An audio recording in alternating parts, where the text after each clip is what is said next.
Merci beaucoup pour l'invitation. Alors, dans cet exposé, je vais vous raconter, je vais vous présenter un algorithme de reconstruction d'images qui est basé sur un modèle de la biologique, en fait, de la cortex visuel des mammifères. Et ce modèle, c'est un modèle qui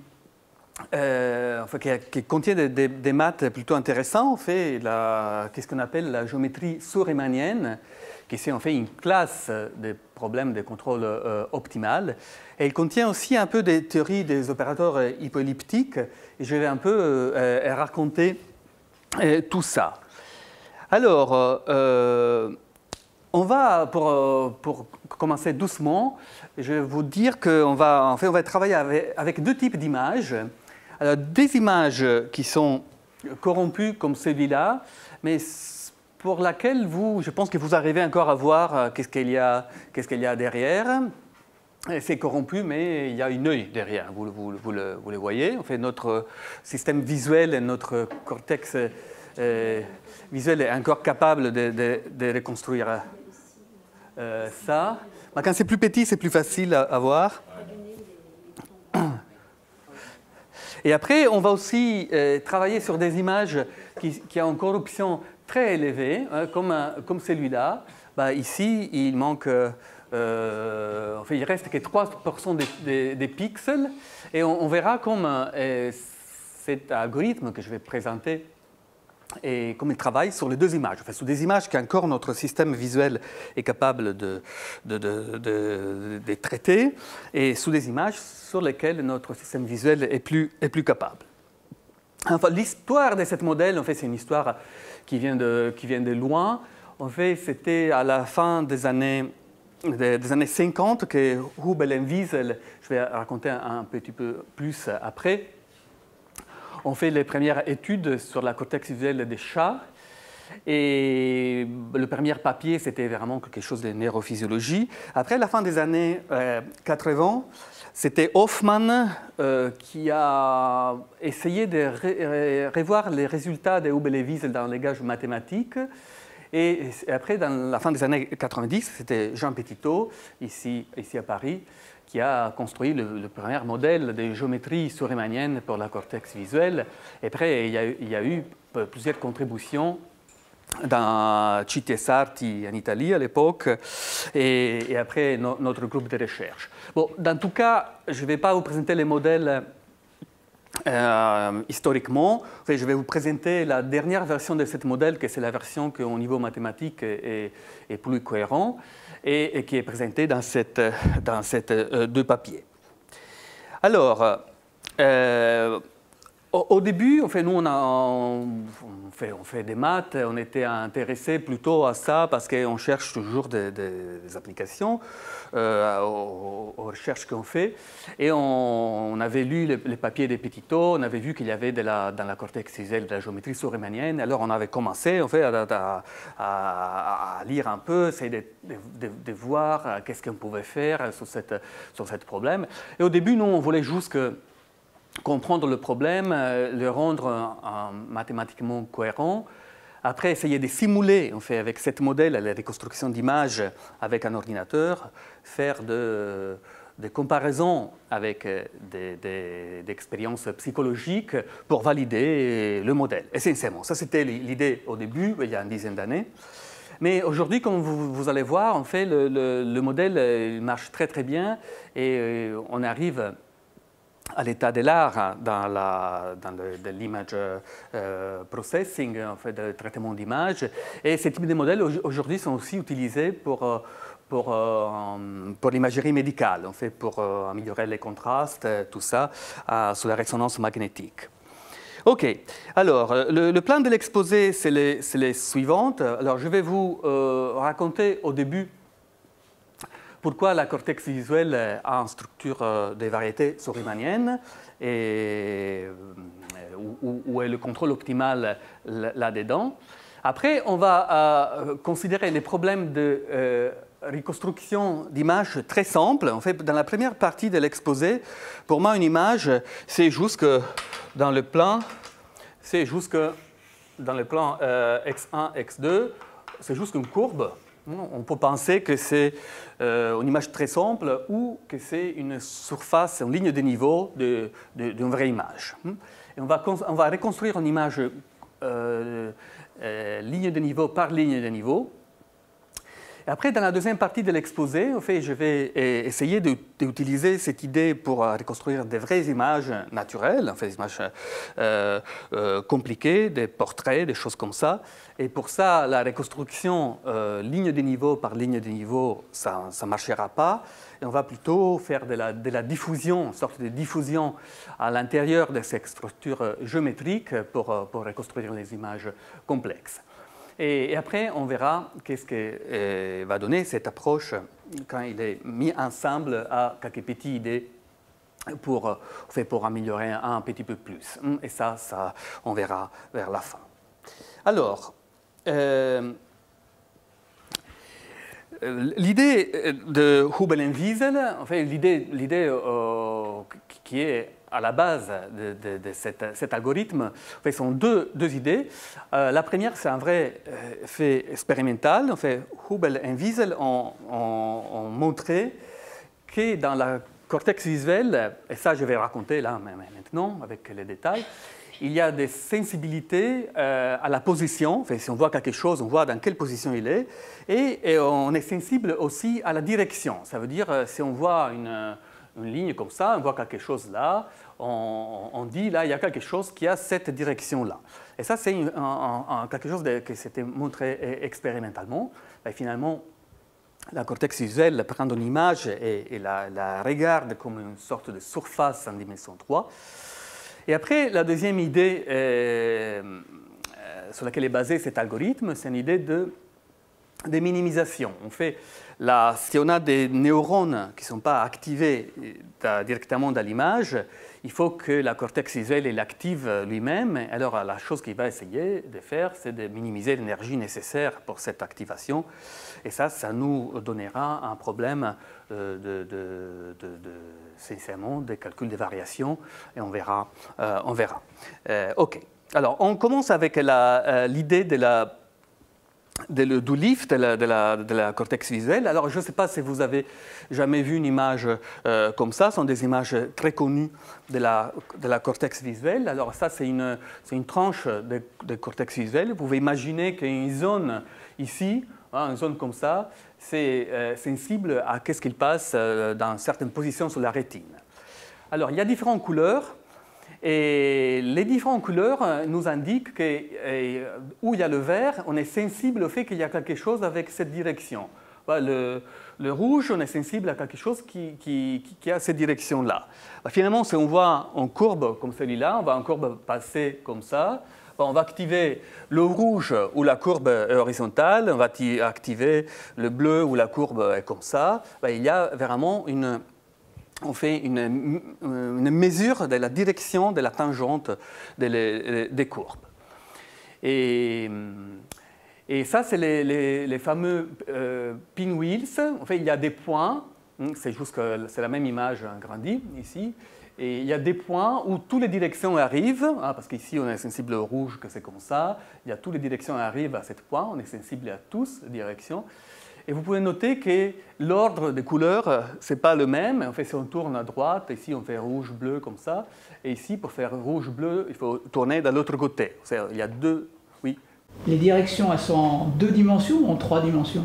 Une ligne qui irait comme ça? Non, on a une dimension 2 là. Là, on est vraiment sous le plan. On est vraiment sur cette plan-là. Le cerveau, il distingue vraiment les directions dans le plan, pas... Dans le plan. Oui. Les neurones sont faits pour le plan. Sont faits pour le plan. Ça, c'est quelque chose de complètement bidimensionnel. On ne parle pas des images de dimension 3, on ne parle pas des profondeurs dans l'image. Là, pour nous, l'image, c'est juste quelque chose de planaire. Mais ce que je veux dire, c'est qu'il n'y a pas de neurones. Les neurones, il n'y a pas des neurones pour d'autres directions. C'est que pour des directions... C'est que pour des directions perpendiculaires à... Non, c'est toutes les possibles directions, là. Si on voit... Bon, je vais expliquer là.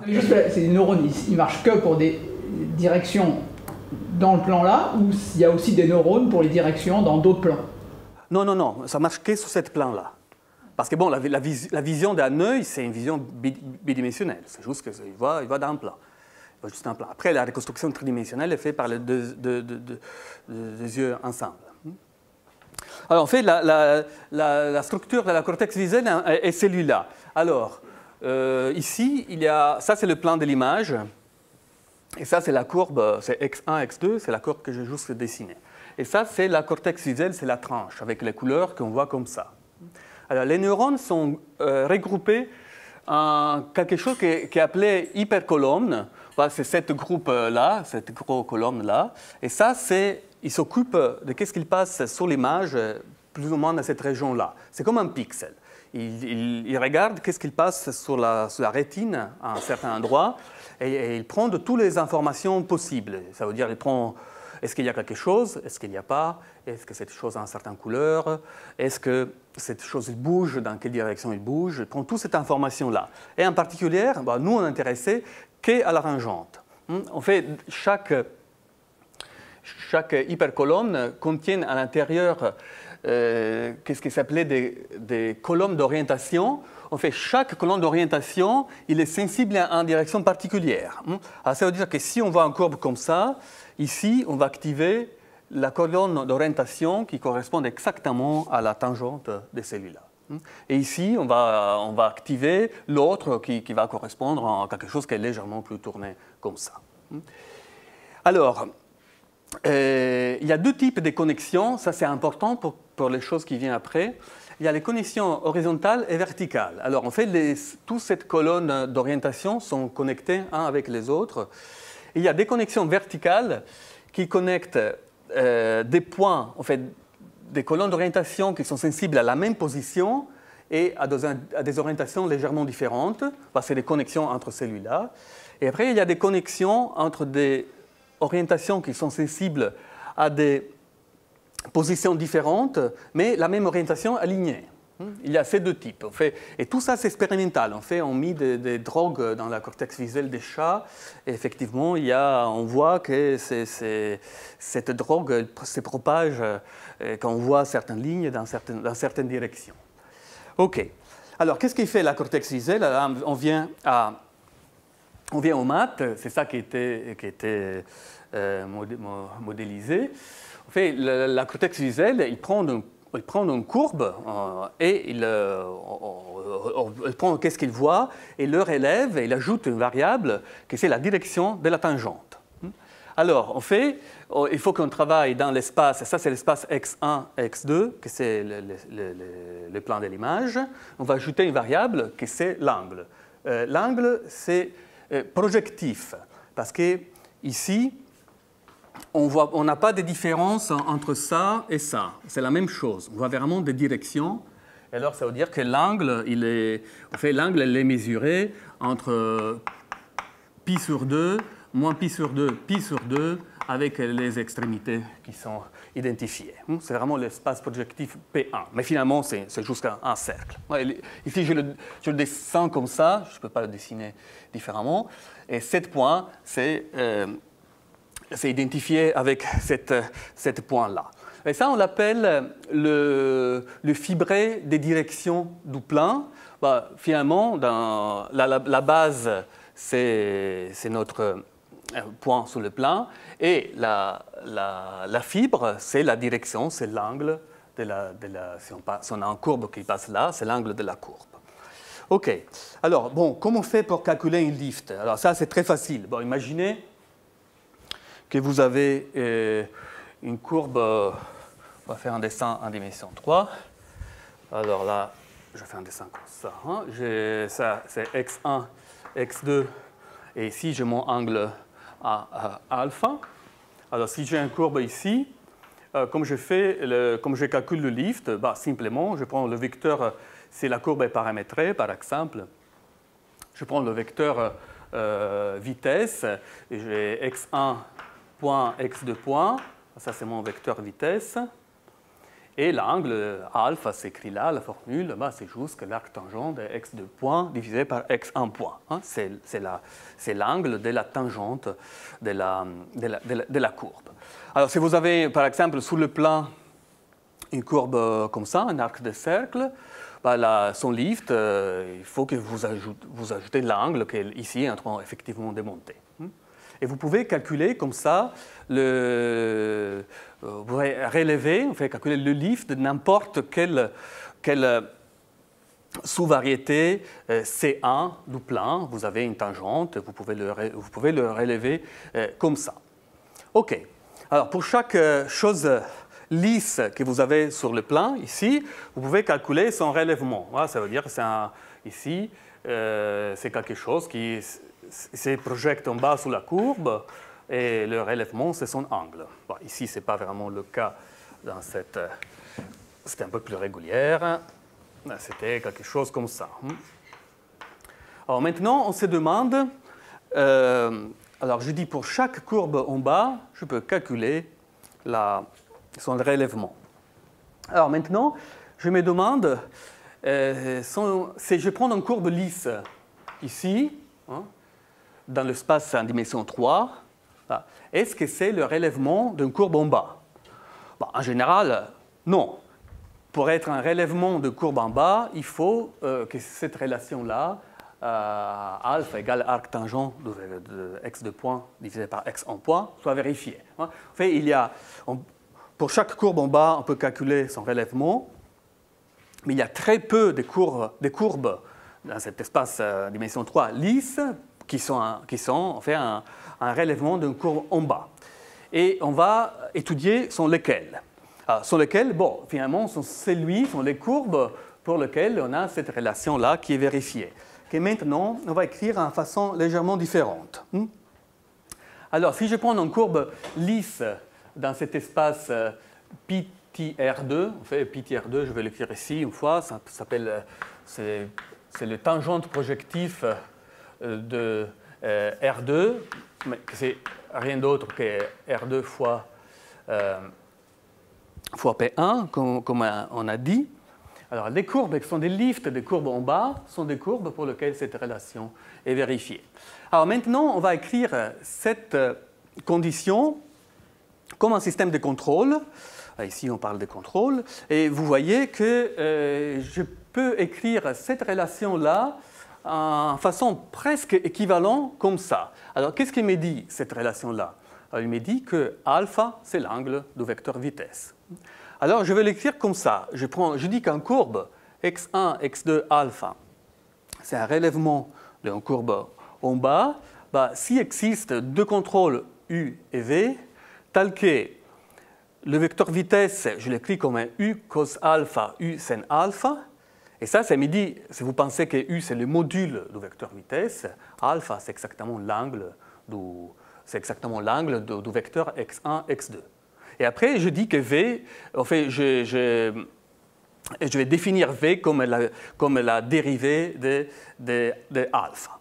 Alors, ça, c'est presque équivalent à celui-là. Ça me dit que alpha, c'est l'angle du vecteur vitesse. Alors, il faut juste faire attention à une chose. Quand on écrit un vecteur avec module et angle, le module, c'est positif, et l'angle, ça va entre 0 et 2π.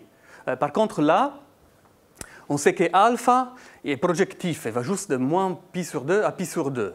Alors, pour pouvoir obtenir toutes les directions, ici, il faut que j'accepte que u soit négatif aussi. Alors, parce que ça c'est positif, avec ça, je ne peux pas faire toutes les directions. Pour permettre que ça soit positif et négatif, il faut que u soit positif ou négatif.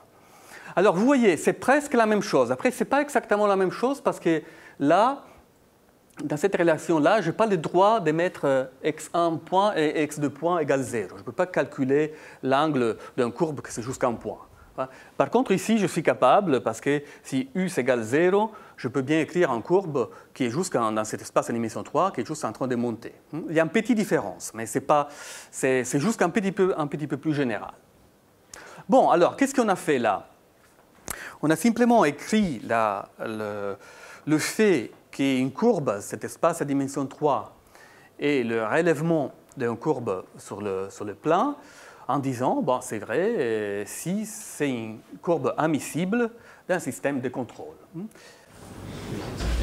Juste un petit mot par rapport à faire le lien avec ce matin, c'est exactement le système de la poussette qu'on a vu ce matin en fait.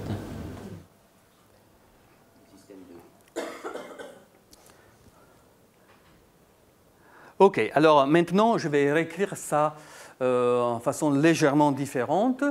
Alors maintenant je mets ensemble le x1, x2 alpha dans la variable x et je dis que finalement mon système de contrôle c'est un système linéaire dans le de contrôle UV et x point ça doit être UX1. X1 c'est un champ vectoriel que c'est cosine sin 0 et le deuxième c'est 0, 0, 1. C'est la même chose qu'on a écrit tout à l'heure. J'ai juste mis les trois variables ensemble.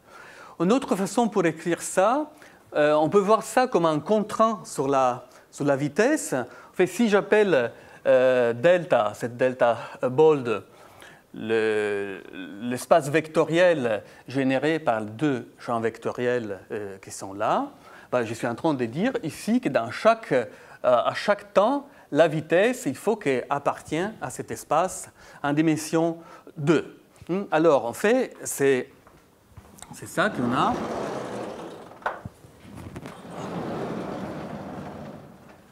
Alors, on est dans l'espace en dimension 3. On a x1, x2 et alpha. Et après, on a deux vecteurs. J'ai le vecteur x2. x2 est vertical.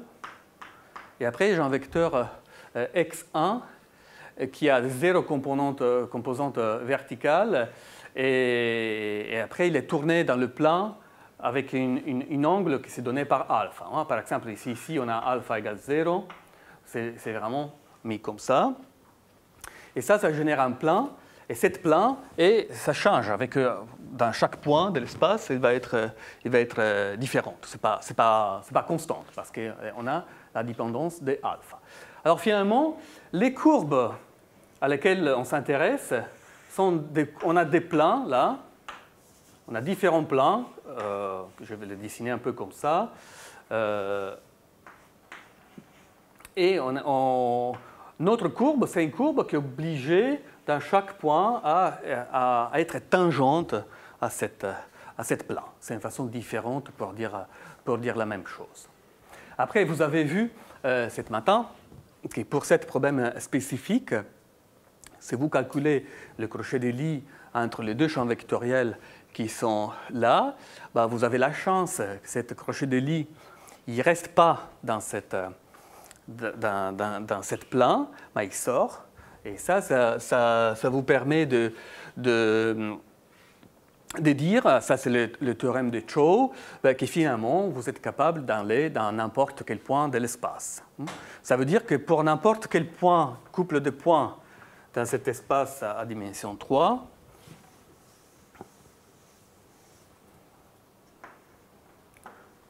même c'est dans chaque... En fait, vous pouvez trouver une trajectoire qui arrive d'un point à l'autre, même si cette trajectoire est compliquée, parce que dans chaque point, il faut qu'elle soit tangente à un plan qui est donné. Alors, là, vous avez vu le théorème de Chow aujourd'hui. Dans le cas spécifique, vous savez que c'est très facile de voir qu'on est contrôlable, parce que si on imagine x1, x2, notre voiture comme quelque chose comme ça. Ma voiture, par rapport à, je pense que la voiture de Jean-Michel, ce matin, c'est une voiture projective. Je ne peux pas reconnaître avant et arrière, mais bon, c'est le même système. On sait bien qu'on peut trouver, si vous me donnez deux configurations, ça c'est alpha, qui va juste entre moins pi sur 2 et pi sur 2, parce que je ne peux pas reconnaître avant et arrière. Vous me donnez deux positions, n'importe quel couple de positions, et on est bien capable d'aller d'une configuration à l'autre. Ça suffit de tracer, par exemple, à droite, vous tournez, vous arrivez et vous tournez encore.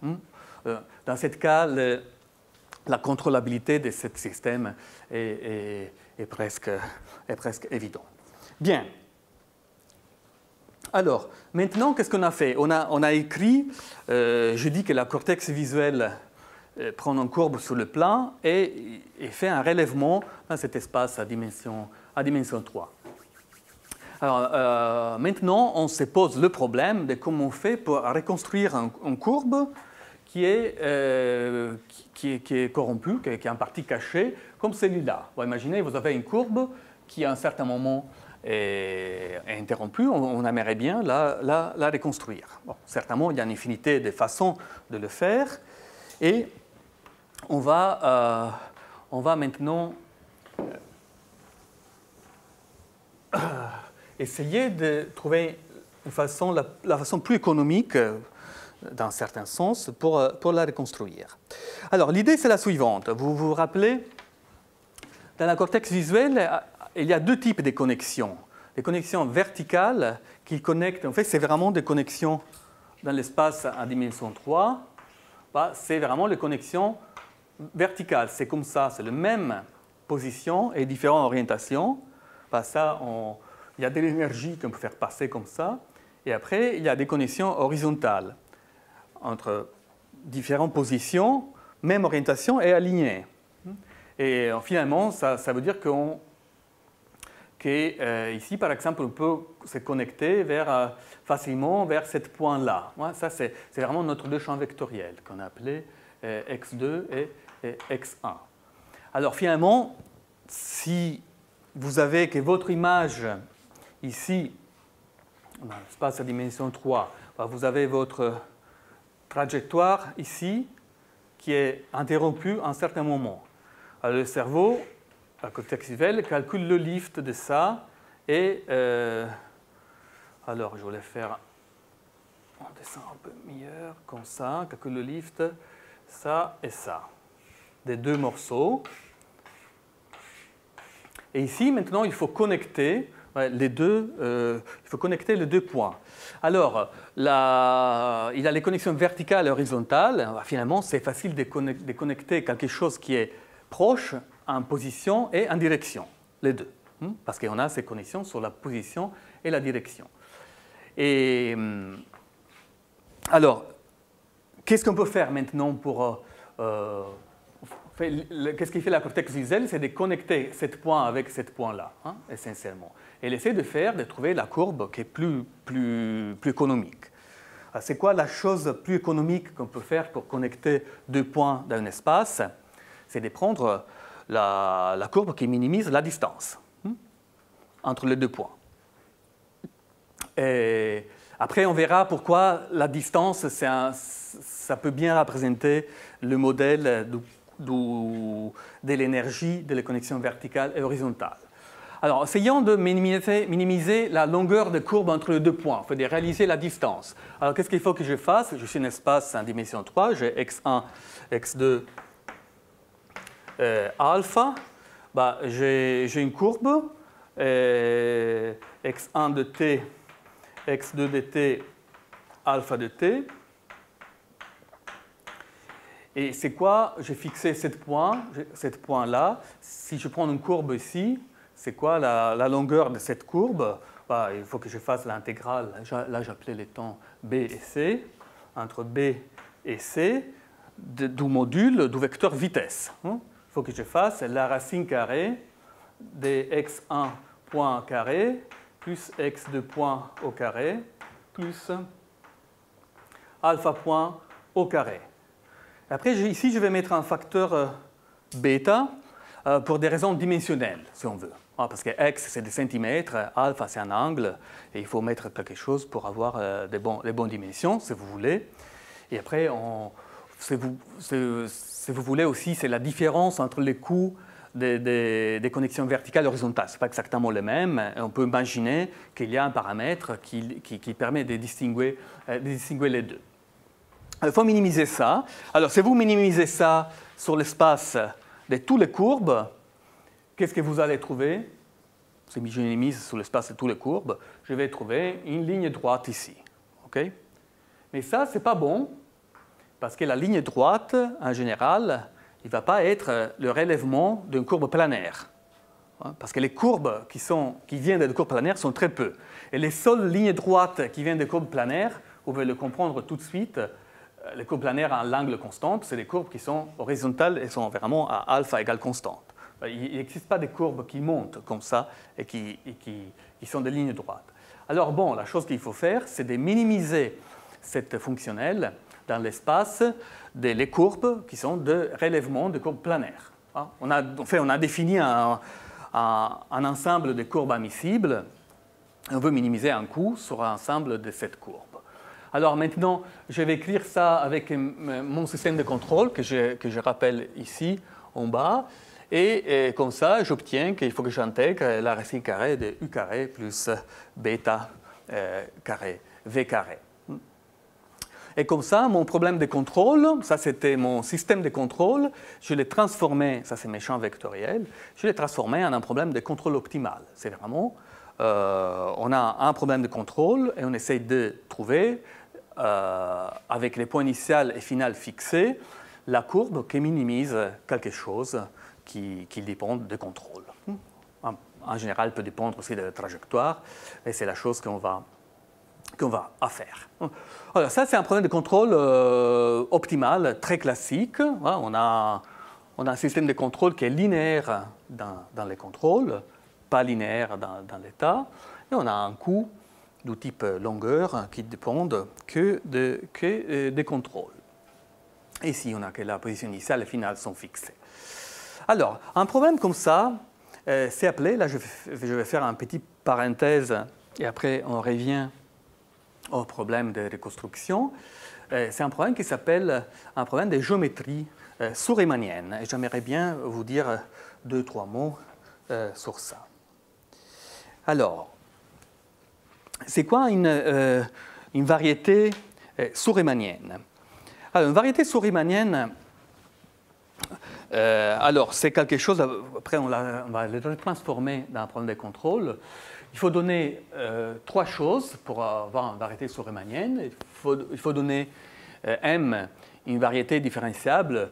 Vous pouvez penser, si vous n'aimez pas les variétés différenciables, à une surface en dimension plus élevée que 2, ou en tout cas un espace qui localement, ça ressemble à Rn. Et après, il faut donner qu'est-ce qu'une géométrie différentielle? C'est appelé une distribution vectorielle. Ben, finalement, c'est des plans qui bougent. Dans chaque point, on donne un plan. En fait, c'est un plan, c'est un hyperplan, c'est des dimensions k. Et k, c'est plus petit que n. Et ça, c'est notre, si vous voulez, c'est notre vitesse. C'est les plans des vitesses admissibles. Et il faut supposer que cet champ de plans soit Lie-bracket generated, dans le sens qu'on a déjà vu, que vous avez déjà vu ce matin. Ça veut dire que si vous considérez des champs vectoriels qui sont tangentes à cette distribution de plans, et vous calculez des crochets des lits, vous calculez des crochets du premier ordre, des crochets comme ça, à la fin, vous allez obtenir la dimension totale de l'espace. Alors ça, c'est une condition qui nous garantit, après on reverra ça comme un problème de contrôle, c'est essentiellement le théorème de Chow, mais au niveau des géométries différentielles, ça nous garantit qu'il n'existe pas une surface qui est tangente à cette plan. Si vous avez des plans qui bougent, et vous avez la condition que si vous calculez des crochets, des champs vectoriels qui sont tangentes à cette plan, vous ne restez pas dans cette plan. Alors ça veut dire que vous avez, il n'existe pas une surface qui est toujours tangente à ça. Ça, c'est un peu l'essence de la théorie du contrôle. Je ne sais pas qui d'entre vous a jamais vu le théorème de Frobenius, qui vous dit exactement le contraire, que si vous avez des champs vectoriels et à un certain moment, vous calculez des crochets et vous restez un espace plus petit, alors ça existe une surface qui est tangente à ça. Si on est vraiment dans le cadre opposé. Bon, alors on a quoi? Alors on a notre variété, on a notre champ de plans et on a un produit scalaire sur chaque plan. Ça veut dire qu'on est capable de calculer la longueur des vecteurs, les angles entre les vecteurs qui appartiennent à cette plan. Si vous avez que k égale n, c'est la dimension du plan, c'est tout l'espace. Alors ici, ça devient tout l'espace. G, ça devient un produit scalaire sur l'espace tangent, et ça, c'est une variété riemannienne dans le sens classique comme vous avez dans les surfaces. Alors, c'est quoi une courbe horizontale ou admissible?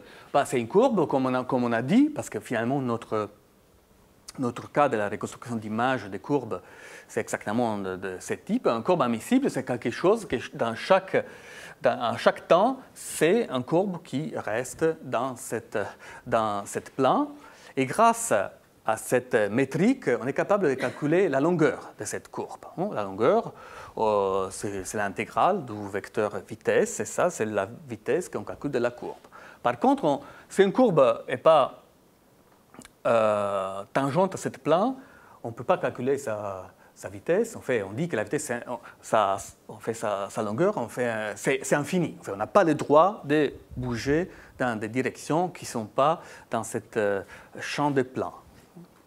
Une fois qu'on est capable de calculer la longueur des courbes, on peut définir la distance entre deux points. On peut définir, comme dans l'espace euclidéen, la distance entre deux points comme la longueur de la courbe plus courte qui connecte deux points. Et si on travaille avec une variété qui est connexe, et on est Lie-Bracket generated, ici j'appelais ça la condition de Hörmander, ça s'appelait aussi comme ça. Le théorème de Chow, que vous avez vu ce matin, ça vous dit que cette distance est toujours finie pour n'importe quel couple de points.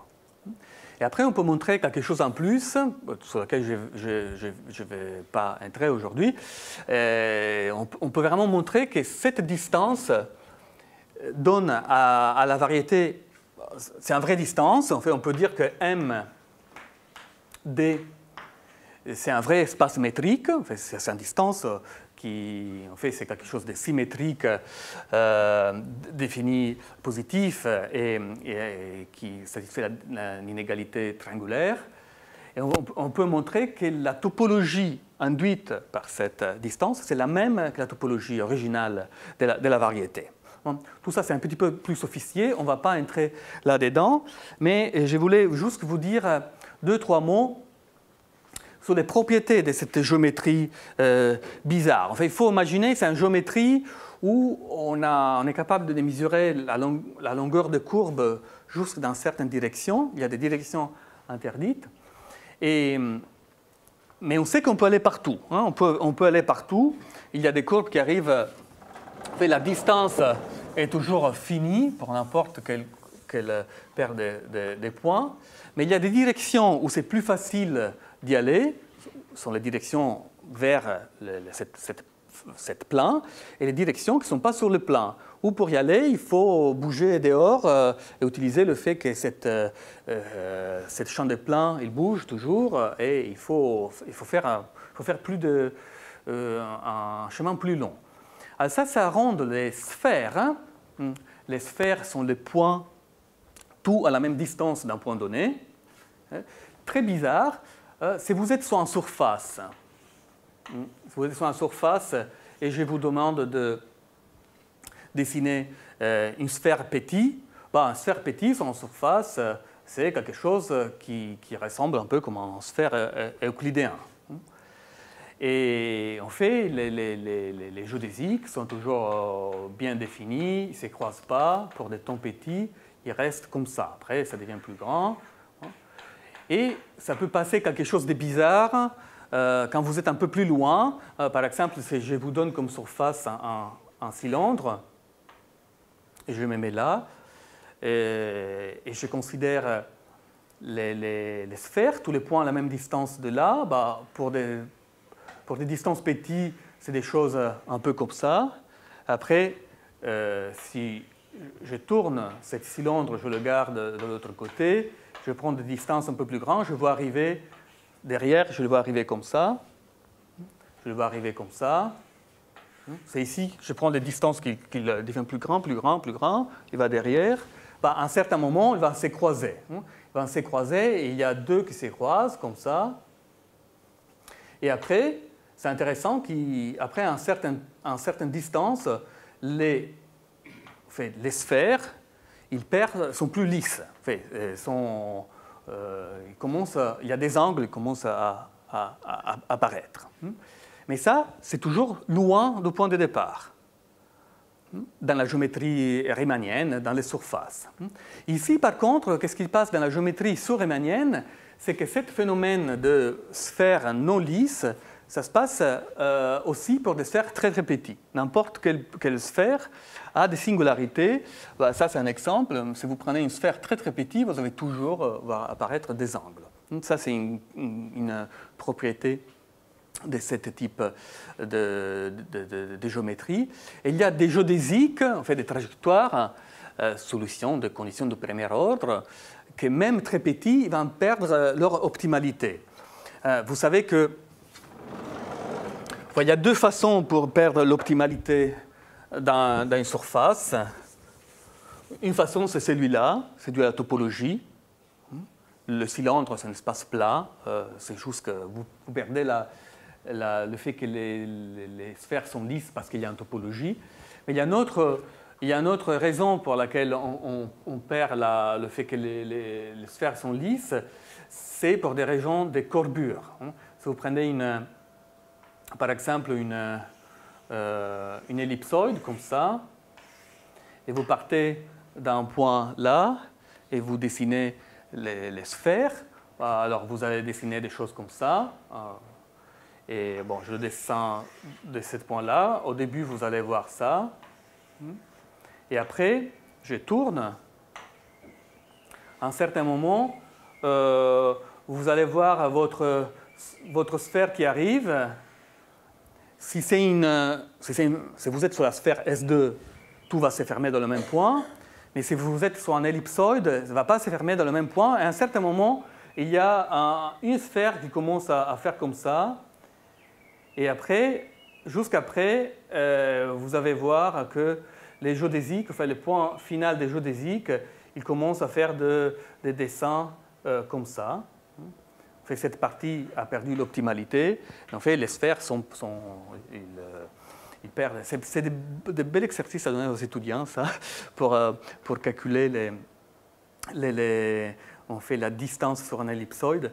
Et en fait, il y a des géodésiques en fait, qui se croisent. Ce phénomène ici, c'est dû à la courbure de l'espace. Et ici, ce type de phénomène, il apparaît tout de suite parce que c'est comme si on était dans un espace à courbure infinie dans chaque point. Parce que si vous voulez, ok, on verra ça tout à l'heure. Mais il y a des propriétés très particulières de cet espace. Alors, on revient au contrôle. Pourquoi ça, c'est un problème de contrôle? Parce que localement, vous pouvez toujours donner des champs vectoriels qui génèrent votre distribution vectorielle et qui sont orthogonales pour votre métrique. Comme on fait sur les surfaces, on peut toujours trouver sur surface deux champs vectoriels qui sont de longueur 1 et qui sont avec un angle de pi sur 2, un par rapport à l'autre. On peut faire ici la même chose, comme ça on génère localement notre distribution vectorielle avec les champs vectoriels, et ça nous dit que les champs vectoriels sont des normes 1. Alors, si je fais ça, mon système de contrôle, en fait, je suis en train de minimiser. Vous voyez, ma minimisation, c'était, peut-être il faut l'écrire. En fait, je voulais minimiser l'intégrale de la racine carrée de G entre 0 et t de gamma de t, gamma point. Ça, c'était la longueur d'une courbe admissible. Si maintenant j'écris gamma, là, elle s'appelle Q. On l'appelle Q. Q de t, Q point de t, Q point de t. Si j'essaie de... si j'écris Q comme la somme de UI xi, et je mets ça à l'intérieur, je tiens l'intégrale de ça, après j'ai Q de t de la somme de UI xi, la somme de UJ xj, j'obtiens ça. Et une fois que j'utilise la relation là, que ça et ça me donne la delta, à la fin, j'obtiens la racine carrée de la somme de UI au carré. Et comme ça, on est revenu localement à notre problème des contrôles. OK. Alors, très bien. Tout ça a une propriété qu'on va utiliser, même si je ne vais pas trop expliquer, mais je pense que vous avez vu. Alors, on a un problème de contrôle de ce type avec un coût du type racine intégrale de la racine de contrôle au carré. Et c'est un peu miraculeux, mais on peut enlever cette racine carrée. Comme dans les plans, si vous cherchez la courbe qui minimise la distance entre deux points, il faut minimiser l'intégrale de x1 point au carré plus x2 point au carré avec la racine. Vous pouvez éliminer la racine, ça vient directement de l'inégalité de Cauchy-Schwarz, et finalement minimiser la longueur d'une courbe, c'est équivalent à minimiser ça, qui s'appelle l'énergie d'une courbe. Ça, c'est très, très classique. Enfin, il faut juste faire attention à la paramétrisation du temps. Et comme ça, on va travailler après avec un coût sans la racine carrée, parce que c'est lisse, ça nous rend les choses plus faciles. Alors, si vous êtes sous une variété riemannienne et vous faites ça, par exemple, vous êtes en dimension 3, vous trouvez une base orthonormale, ça veut dire que vous avez 3 vecteurs comme ça. Ici, on est dans géométrie, on est par exemple en dimension 3, mais un vecteur, c'est interdit. Il n'existe pas, et il n'y a que 2 vecteurs. Finalement, les vecteurs, c'est un peu comme l'inverse de la métrique. C'est comme avoir une métrique riemannienne qui a des valeurs propres qui sont infinies. Ça, c'est les valeurs propres infinies, c'est la direction qu'on a le droit, on n'a pas le droit, on n'a pas le droit d'y aller. OK. Bon, alors, juste 2 mots sur comment on fait pour trouver les trajectoires qui minimisent la longueur des courbes. Alors, comme toujours dans des problèmes d'optimisation, il faut faire les choses étape par étape. Il faut tout d'abord se poser les problèmes de l'existence. Est-ce que ça existe une courbe qui minimise la distance entre 2 points? Est-ce qu'une fois qu'on a démontré qu'il y a existence d'une mine, on applique des conditions du premier ordre? Voilà comment on fait quand on essaye de... Vous avez une fonction d'une variable en dimension 1 et vous voulez trouver le min d'une fonction.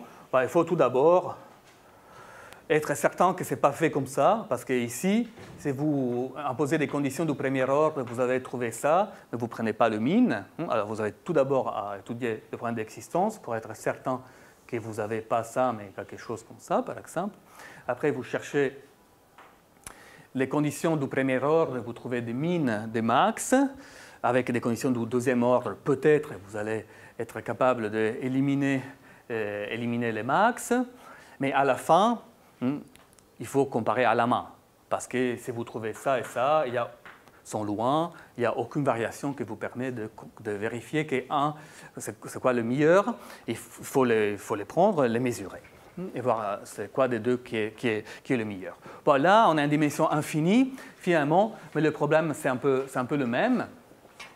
On a le problème de l'existence, on a le problème des conditions du premier ordre, des conditions du deuxième ordre, et comme ça. Mais il faut toujours penser que si on cherche, on cherche des courbes, par exemple, là, je vais reprendre mon cas en dimension 3. Voilà, je cherche des courbes qui vont d'un point à l'autre et qui sont toujours, je cherche la plus courte, mais qui est toujours tangente à ma distribution vectorielle. Et on a des contraintes. On a des contraintes. Bon, on part de x0, ça c'est pas un vrai contraint, mais il y a 2 contraintes un contrôle, c'est qu'il faut arriver au point final, et l'autre contrôle, c'est que la vitesse doit appartenir à ça. Finalement, c'est un problème de minimisation avec contraint, et pour cette raison, dès qu'on essaye d'utiliser des conditions du premier ordre, on verra qu'il y a des multiplicateurs de Lagrange qui vont sortir. Ces multiplicateurs de Lagrange sont un problème en dimension infinie. OK, alors je vais juste dire 2 mots, parce qu'après on verra le temps qu'on a. On va peut-être le faire un petit peu sur notre système. En fait, les conditions du premier ordre, c'est que la chose qu'on appelle en théorie du contrôle le principe de maximum de Pontryagin. Le principe de maximum de Pontryagin, c'est vraiment le théorème des multiplicateurs de Lagrange, si vous voulez, sur un problème de dimensions infinies avec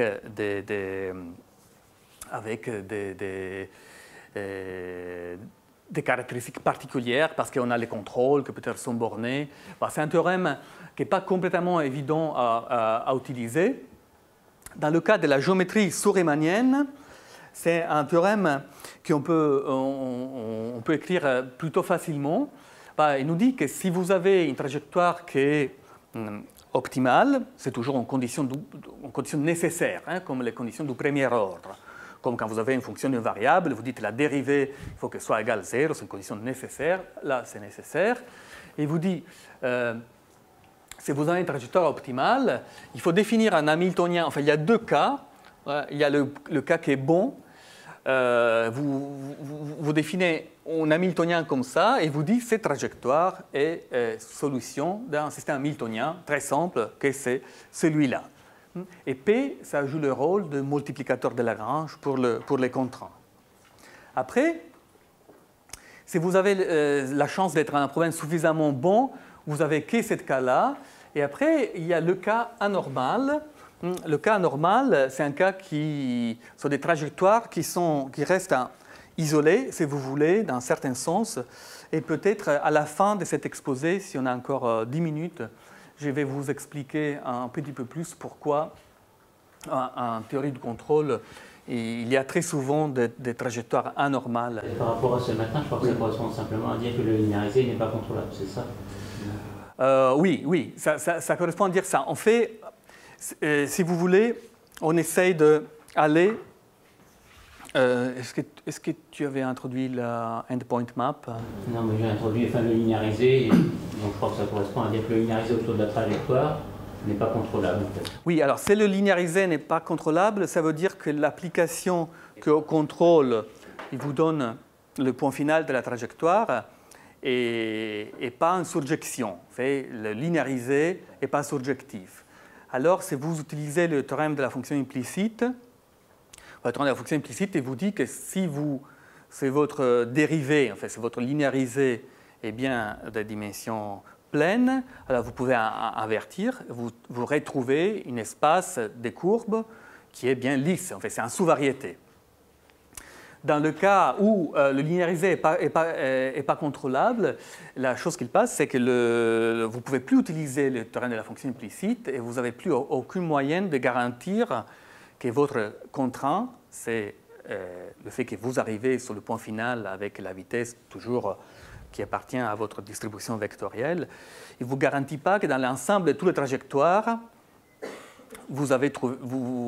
les trajectoires qui arrivent d'un point à l'autre, c'est un bon sous-ensemble. Ça peut être quelque chose de très mauvais. Mais ça, il y a encore en ce type de géométrie des problèmes ouverts liés à ça. Mais nous, on a la chance que pour le problème de reconstruction de courbes, il n'y a pas de trajectoire anormale. On peut se concentrer sur les trajectoires normales et résoudre ce problème hamiltonien. Et ça, on va le faire tout à l'heure. Alors maintenant, je reviens un moment sur notre problème de reconstruction de courbes. Et je reviens un peu à la discussion du coût qu'on a choisi pour minimiser. En fait, Si le fait que la cortex visuel il calcule un lift, c'est quelque chose qui a été vu expérimentalement, le choix du coût, ce n'est pas quelque chose que les expérimentateurs ont été capables de voir. C'est très compliqué de comprendre est-ce qu'il y a quelque chose de minimisé ou pas, et c'est fait comment. Alors, le coût qu'on a choisi, c'est, dans un certain sens, le meilleur coût pour des raisons géométriques. Alors, ici, je vais vous expliquer pourquoi. Alors, la première raison, c'est qu'il y avait un paramètre bêta ici, et on peut l'éliminer simplement avec une dilatation des variables spatiales. C'était x1, c'était l'intégrale de la racine carrée de x1 point au carré plus x2 point au carré plus bêta au carré, alpha point au carré. Maintenant, si je fais une dilatation des variables spatiales, je peux faire sortir un bêta ici. Bêta, je le fais sortir et ça donne plus aucune... Il n'y a plus aucune importance. Et finalement, si on peut dire que cet coût, c'est le seul... en fait, il y a un seul coût de type Riemannian qui est invariant pour rototranslation. En fait, nous, on veut bien que notre image soit reconstruite de la même façon, n'importe quelle position A sur le plan et n'importe quelle rotation A. Et on peut dire que dans la classe des coûts Riemanniennes, il y a une seule, que c'est celui-là. On peut montrer qu'il n'y a aucun autre coût qui est invariant pour rototranslation. Ça, c'est très bien. La deuxième raison, c'est qu'on peut éliminer cette racine carrée, comme j'ai dit, et c'est la même chose que minimiser un coût de type U carré plus bêta carré V carré. Et ça représente bien pour les gens qui font de l'aérophysiologie le coût des connexions horizontales et le coût des connexions verticales du type énergie. Après, c'est intéressant de voir le coût vu sur le plan. Alors ça, c'est comme on l'avait écrit. Je vais l'écrire en troisième façon. Si je appelle gamma x1, x2, je peux écrire le coût comme la racine carrée de ça. Alors ça, c'est la courbure de la courbe planaire. Alors ça veut dire, je vais l'écrire ici, c'est l'intégrale de la racine carrée. Gamma, c'est vraiment x1, x2.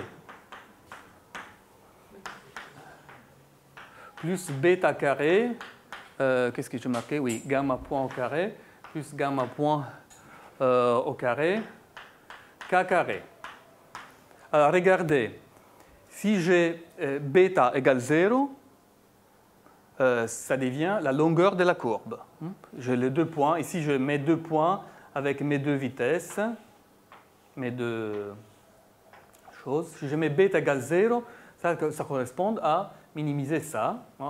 Je vais retrouver ça. Et si je prends bêta très grand, ça veut dire que j'essaie de minimiser la courbure.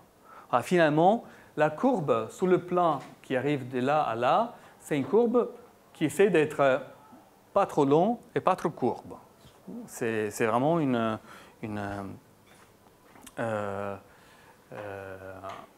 quelque chose entre minimiser la longueur et la courbure. OK, mais après, on verra très peu de temps que la raison principale, c'est qu'attaché à ce problème de contrôle, il y a une façon très naturelle, une équation de type chaleur. Et ça nous servira pour essayer de reconstruire des images réelles. OK, alors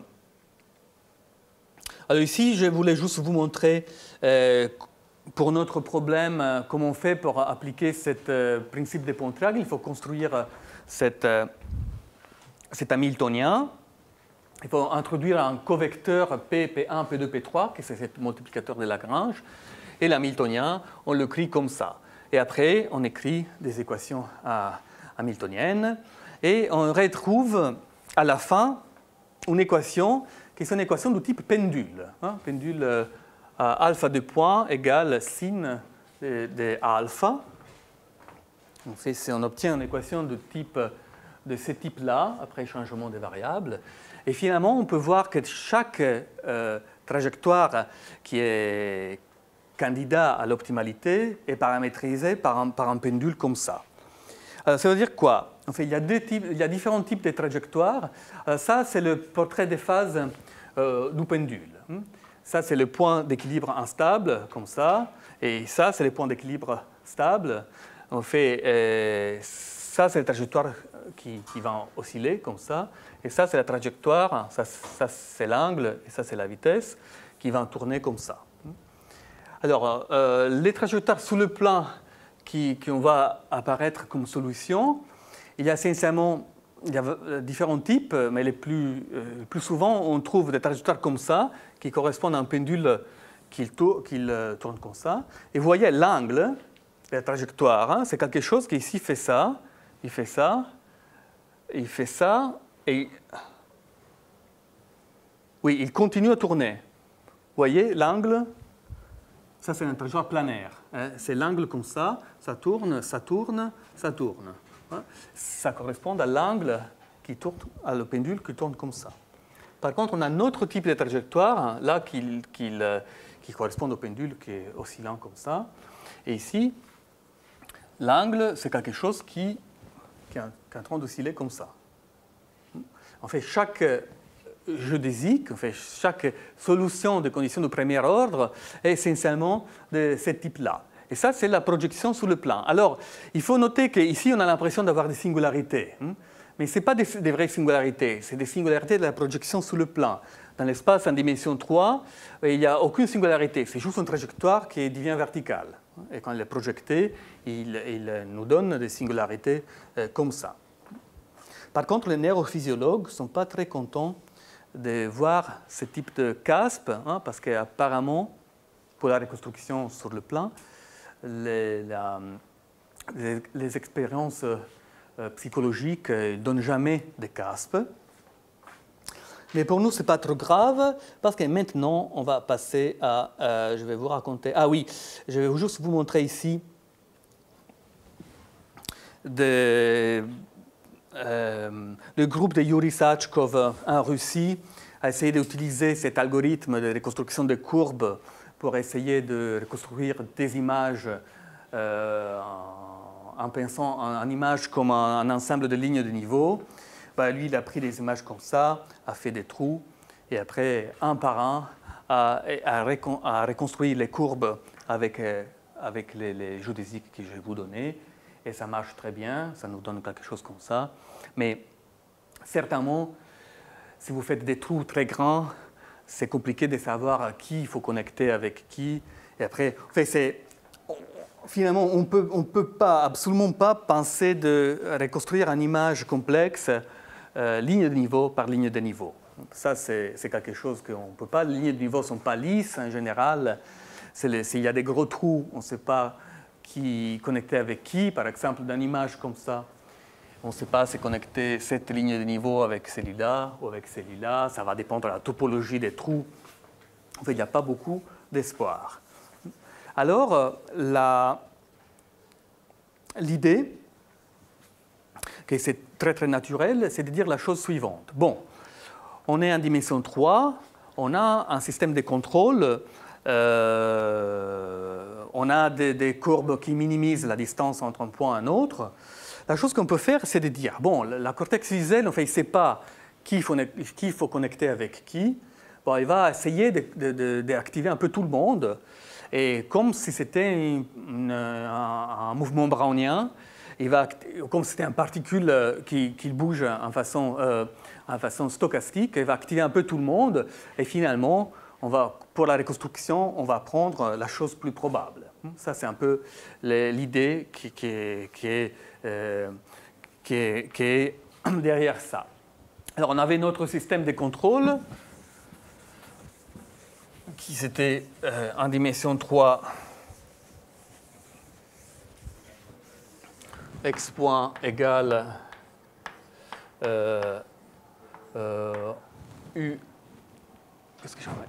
ux1 plus v x2.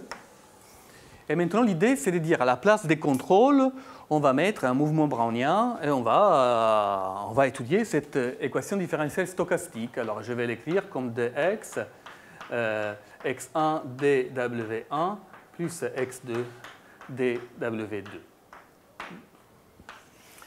Et finalement, ça va représenter une particule quantique, une particule stochastique, au fait qu'il y a dans chaque point, il va avoir des directions admissibles, il va prendre celui-là, mais jusqu'après, il va prendre une autre direction, enfin, il va prendre la direction admissible, c'est random, ces particules, c'est un mouvement brownien, mais c'est un mouvement brownien qui est toujours dans le plan qu'on a de notre vitesse admissible.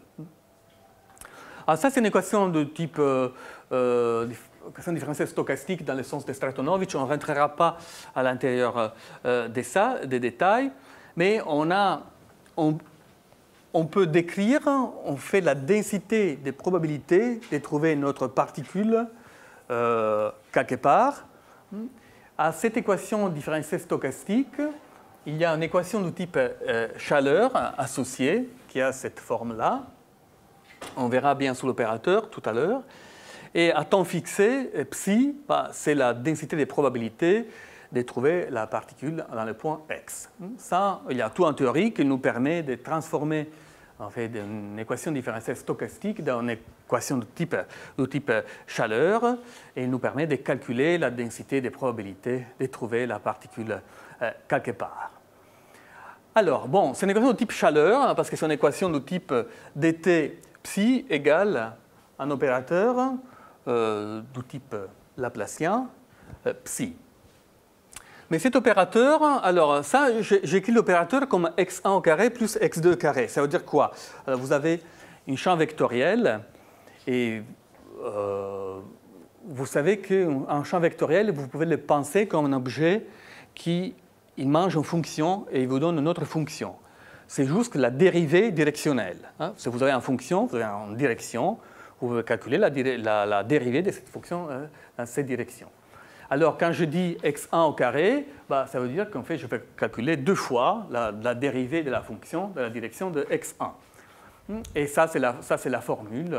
Vous voyez apparaître les champs vectoriels.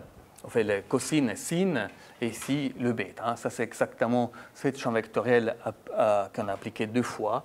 Et ça, c'est l'autre champ vectoriel qu'on a appliqué deux fois. Alors, cette équation a une propriété particulière, parce que ce n'est pas l'opérateur x1 au carré plus x2 au carré. Voilà. C'est un opérateur qui n'est pas elliptique. Vous ne pouvez pas l'écrire comme la somme sur des matrices sur IJ, de matrices AIJ, des I, des J. Ici, I, c'est X1, ça va sur 1, 2 et alpha. OK, sur X1, X2 et alpha. Et ça, c'est dû au fait que vous n'avez que deux champs vectoriels et vous n'avez pas trois. Si vous étiez en géométrie riemannienne et vous êtes en train de faire la même chose, ici, vous avez un troisième champ vectoriel, par exemple, si vous êtes dans R3, et vous avez les trois vecteurs de base, vous faites ça. Ici, vous allez vous retrouver deux fois la dérivée par rapport à x, deux fois par rapport à y et deux fois par rapport à z. Et vous obtenez un opérateur elliptique. Ici, pour le fait que vous avez juste deux champs vectoriels, vous trouvez un opérateur qui, à la fin, vous pouvez écrire comme ça, mais cette matrice, ce n'est pas une matrice définie positive, c'est juste que semi-définie, il y a des valeurs propres nulles. Finalement, ça, c'est un miroir du fait qu'il y a des directions où vous avez une diffusion à une certaine vitesse et des directions, qui sont le crochet, où votre particule ne peut pas y aller. Finalement, votre particule, vous avez les deux champs vectoriels, il peut aller ici, il peut aller comme ça, mais il ne peut pas aller dans la direction du crochet. Pour aller ici, il faut aller ici, faire beaucoup de tours pour pouvoir arriver là. C'est beaucoup plus difficile pour cette particule qui bouge d'un mouvement stochastique d'aller dans la direction du crochet, qui est dans la direction où vous avez les champs vectoriels. Pour cette raison, cette diffusion, c'est une diffusion qui est très, très non isotropique. Et en fait, la chaleur elle va se propager facilement où vous avez les champs vectoriels et en façon très difficile dans la direction où les champs vectoriels ne sont pas là. Et pour y aller, il faut utiliser le crochet, il faut que la particule quantique, c'est beaucoup plus improbable d'aller dans cette direction-là. Mais on a une propriété très utile. En fait, on peut montrer que cet opérateur, même s'il n'est pas un opérateur elliptique, en fait, c'est un opérateur hypoelliptique, et ça nous donnera que les solutions de cette équation sont toujours lisses. Alors, je vais vous raconter ça en 2 mots. Bon, ça, c'est le contenu du théorème de Hörmander, c'est un théorème des années 60, très important, qui nous dit la chose suivante. Alors, si vous avez un ensemble de champs vectoriels qui sont Lie-Bracket generated, c'est pour ça qu'aujourd'hui on appelle souvent la condition de Hörmander, parce que c'est la condition, l'hypothèse qu'on a dans ce théorème. Et vous allez créer un opérateur L, comme vous prenez un des champs vectoriels, vous le mettez ici, et les autres, vous le mettez au carré. Alors, cet opérateur, c'est un opérateur hypoelliptique. Alors, ça veut dire quoi, hypoelliptique? Alors, ça veut dire la chose suivante, que si vous êtes capable de dire que sur un ouvert, l'opérateur appliqué en fonction, c'est quelque chose de lisse, alors ça implique que la fonction est lisse. Alors, dit comme ça ressemble un peu implicite comme résultat, mais ça nous dit la chose, ça nous dit ça. Alors, ça nous dit que cet opérateur-là, c'est notre opérateur. Dans notre cas, on a 2 champs vectoriels, on n'a pas cette partie-là. C'est hypoelliptique, ça veut dire que si on écrit une équation de ce type-là, égale 0, pour le fait que 0, c'est infini, ça nous implique que phi, c'est quelque chose de c'est infini. Ça, c'est pour l'équation, on fait Laplacien de phi égale 0. Et si on prend l'équation de la chaleur, si on prend l'opérateur de la chaleur, en fait, j'ai mis les 2 champs vectoriels et la dérivée par rapport au temps, le fait que ça soit hypoelliptique, ça nous dit que si j'écris ça c'est l'équation de la chaleur, pour le fait que 0, c'est lisse, ça nous implique que la solution phi est toujours lisse. Et alors, pour cette raison, en fait, cette théorème est extrêmement puissante, ça nous garantit que notre équation de la chaleur, même si c'est défini en façon bizarre, il manque de direction, et la chaleur il va se propager à des vitesses différentes d'une direction à l'autre. Il y a 2 directions où ça propage en certaines vitesses et une autre direction où ça propage en façon beaucoup plus difficile. Finalement, dans tout cas, la chaleur avec son évolution, il reste toujours une fonction, c'est infini. Mais même l'opérateur de la chaleur, si je considère dans R, l'équation de la chaleur dt phi égale d2x phi, cet opérateur-là, on fait dt moins dx carré, ce n'est pas un opérateur elliptique, parce que dans tx, ici, il me manque une dérivée, mais c'est en tout cas un opérateur hypoelliptique dans ce sens-là. Parce que dt et dx, ça génère tout. Et vous pouvez voir le fait que la solution de l'équation de la chaleur est toujours lisse comme en conséquence de cette théorème. Même si dans le cas de R, on est certainement capable de faire ça en façon beaucoup plus simple. Bon, alors, là, je vais vous raconter maintenant des choses plus simples. Je vais vous montrer des images. Qu'est-ce qu'on peut faire? Alors, maintenant, je vais utiliser cette équation de la chaleur pour reconstruire une image.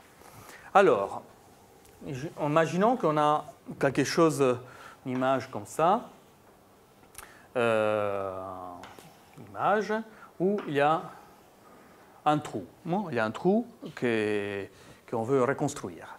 Alors, la première chose qu'on fait pour la reconstruction, c'est de faire un petit smoothing de l'image. On est dans le plan, on fait une convolution avec un gaussien très très petit pour juste avoir quelque chose qui rompe le trou, mais il restera avec presque aucune masse à l'intérieur, parce qu'on on fait juste propager un peu la chaleur, je dis la chaleur sur R2, pour avoir, en fait, ça me permet d'avoir des lignes de niveau qui sont plus ou moins bien définies partout, après une petite convolution. J'ai une image qui n'est pas lisse, je fais une convolution avec un gaussien et j'obtiens quelque chose qui est certainement lisse. Et en fait, ça me donne aussi que les lignes de niveau, dans la plupart des cas, sont si bien définies. Bien, alors j'ai quelque chose de lisse. La deuxième étape, je lift. J'ai des lignes de niveau. Je suis capable à faire le relèvement avec l'angle, comme on a dit au début aujourd'hui. Après que j'ai ça, en fait, j'ai transformé mon image dans surface en dimension 3. J'ai fait une diffusion avec l'équation de la chaleur que j'ai montrée, qui vient de la géométrie riemannienne. Et j'ai fait la diffusion, la chaleur elle va partout, et après je vais projeter en bas et je vais remplir le trou. C'est ça l'idée qui est utilisée dans cet algorithme. Alors, comment on fait pour calculer le lift? Bon, ça on le sait. Bon, on prend juste tous les alphas qui sont orthogonales au gradient. Ça, c'est le lift, on a déjà discuté comment le faire.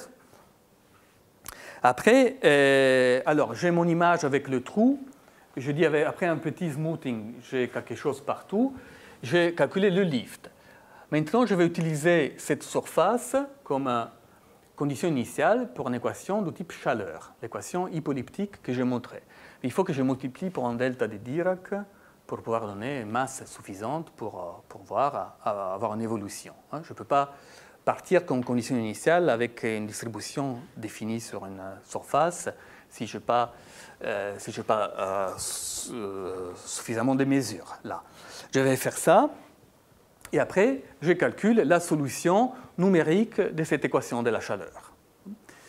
Alors là, il y a eu en fait 10 ans de discussion entre différents groupes parce que en fait, faire l'intégration numérique d'une équation de la chaleur hypoliptique où il y a deux directions bonnes et une direction mauvaise est très très compliqué. Ben, la raison est plutôt simple. Imaginez que vous faites des éléments finis, des différences finies. Vous prenez votre espace, vous le divisez en un petit cube, et après vous essayez de calculer comme ça, d'un cube à l'autre, votre solution. Vous voulez quelque chose qui converge bien. Alors imaginez que maintenant vous faites votre cube, vous divisez par deux chaque direction du cube. Divisé par deux, mais il y a deux directions qui sont bonnes et une direction qui est mauvaise. En fait, l'autre direction, quand vous divisez par 2, il faut la diviser par 4 si vous voulez maintenir un peu la même structure. Et tout ça, ça rend l'intégration numérique extrêmement compliquée.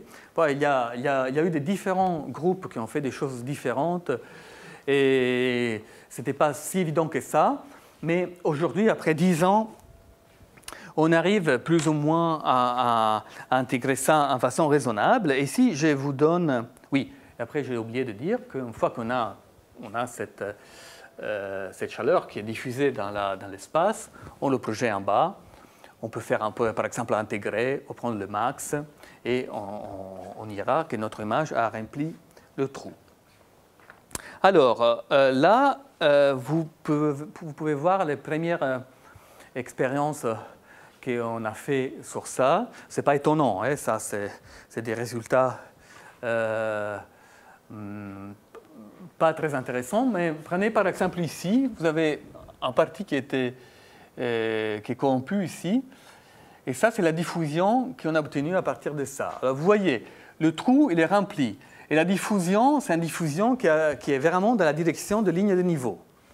Par contre, alors ce trou est complètement disparu, par contre toute l'image a perdu un peu de définition parce que la diffusion, parce qu'on n'a pas dit à l'algorithme c'était où la partie corrompue. Enfin, on a donné l'image, l'algorithme a travaillé sur l'image, a fait une diffusion partout. Mais où il y avait l'image, la diffusion, c'est qu'on va jusqu'à allonger un peu les lignes de niveau. On ne va pas fait, la diffusion hypoliptique, c'est très fort dans la direction des lignes de niveau et très faible dans la direction orthogonale. Ben, ça, c'est un autre exemple avec une corruption un peu plus élevée. Et pour pouvoir obtenir quelque chose, il faut utiliser des taux de diffusion plus élevés. Et ça, c'est le type d'image qu'on obtient. Et bon, tout ça, c'est pas si étonnant que ça, mais cette idée, en fait, il marche bien pour valider le modèle biologique, parce que finalement, vous pouvez noter que cet algorithme arrive à reconstruire les images que nous, on arrive à reconstruire. Il n'arrive pas à faire ni plus ni moins. Ça, c'est vraiment à la limite de la chose que notre système visuel arrive à faire. Et par contre, on peut maintenant se demander, est-ce qu'on peut mettre ensemble cette idée de diffusion hypoliptique pour essayer de reconstruire des images beaucoup plus corrompues comme celui-là, mais en donnant à l'algorithme l'information où l'image est corrompue. Ça, c'est quelque chose de très fort. Ça change beaucoup. Est-ce qu'on donne une image corrompue à l'algorithme, on ne lui dit pas où est corrompue, ça nous sort quelque chose que il va être un peu différent partout. Ou on peut dire à l'algorithme, écoute, ça c'est l'image qu'on veut reconstruire, et il a une région qui est pas bonne, et cette région, c'est celui-là. Et alors, si on donne cette information-là, en fait, on peut obtenir beaucoup plus. Par exemple, ici, on a utilisé une idée qui est très très simple. On a divisé les pixels en bed et good. Les beds sont les pixels corrompus et les good sont les pixels qui ne sont pas corrompus. On a fait une petite diffusion pour un temps delta t avec l'algorithme que je présentais tout à l'heure. Et après, j'ai pris chaque point good et j'ai fait un average, j'ai fait une moyenne avec la valeur qu'il y avait avant. Et j'ai fait ça plusieurs fois. Alors vous imaginez, les points qui étaient bien, si on répète plusieurs fois, c'est toujours en moyenne avec la valeur initiale. Ça ne va presque pas bouger. Par contre, où il y avait les trous, là, il y a de la masse qui arrive. Et si on fait ça, les résultats en fait, d'une image comme celui-là, c'est plutôt étonnant parce qu'on arrive à reconstruire une chose comme ça. Et on obtient toujours ça, c'est-à-dire que si on lance les modèles numériques, on obtient toujours plus ou moins la même image. Alors, avec cet algorithme, oui. Par contre, il y a différents paramètres à régler. Parce qu'il y a le temps de diffusion, il y a le nombre de fois qu'on fait cet algorithme, et après, il y a le paramètre bêta que j'ai mis au début, qui ça donne, si vous voulez, la taille de l'image, mais la taille est fixée, c'est aussi ces paramètres à régler.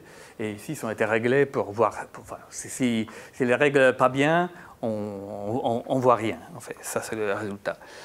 Et ça, c'est l'image du départ. Ça, c'est l'image corrompue, c'est la même image qu'on a vue. Bon, je vous montre quelques autres expériences. Ça, c'est ma fille. En fait. J'ai corrompu un peu moins parce que c'était... oui, ça c'est l'original, c'est 90% de corruption. Ça donne quelque chose de très bien. Après, on peut aussi penser à des corruptions de type différentes, parce que certainement pour l'algorithme, c'est facile de reconstruire une image qui est corrompue en façon avec les trous très petits, bien distribués. Certainement, si on met 97 des pixels corrompus dans le même endroit, ça ne marchera pas si bien que ça. Hein. Et ici, c'est une corruption diagonale. Et ça, c'est quelques expériences qu'on a fait sur la couleur. La couleur, ça ne change pas grand-chose. On travaille sur les 3 différentes couleurs en façon séparée. Et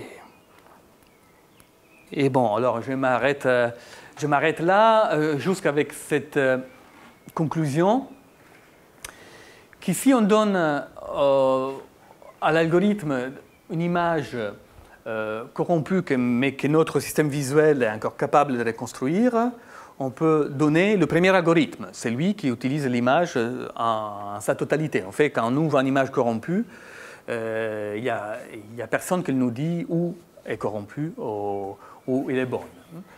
Par contre, si on utilise un algorithme, on donne l'information aussi où l'image est corrompue, on peut faire beaucoup mieux que le système visuel.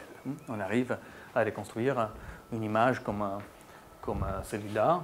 Bon, ici, on ne voit pas grand-chose, mais bon, en principe, on voyait bien. Et une image comme ça, notre système visuel n'est pas capable de tout, mais l'algorithme, il arrive à faire ça. Et je vous remercie beaucoup pour votre attention.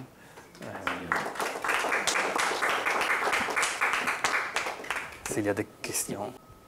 Ce n'est pas une question, mais au lieu de passer par l'hamiltonien, si on écrivait plutôt le lagrangien, est-ce qu'on obtiendrait le même résultat?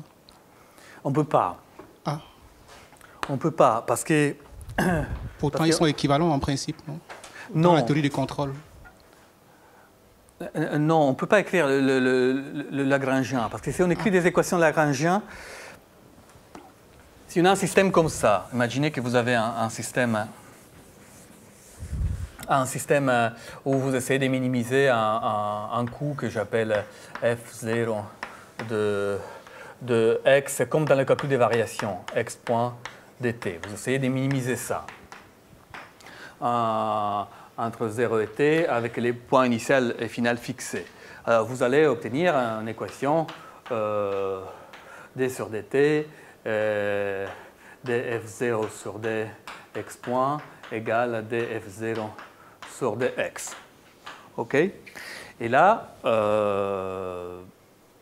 ça marche bien, il n'y a aucun souci, mais il faut donner quoi comme condition initiale? Alors, c'est une équation du deuxième ordre, ça. Il faut donner comme condition initiale, si vous êtes en dimension n, il faut donner x de 0 et x point de 0. Ou si vous voulez, x de 0 et x au temps final. Il faut deux n conditions. Mais dans tout cas, dans une équation comme ça, vous avez vraiment besoin de la condition initiale. Après, vous transférez les conditions finales sur les conditions initiales. Dans notre cas, ça, ce n'est pas possible, parce qu'on a que x au point initial appartient à notre distribution vectorielle.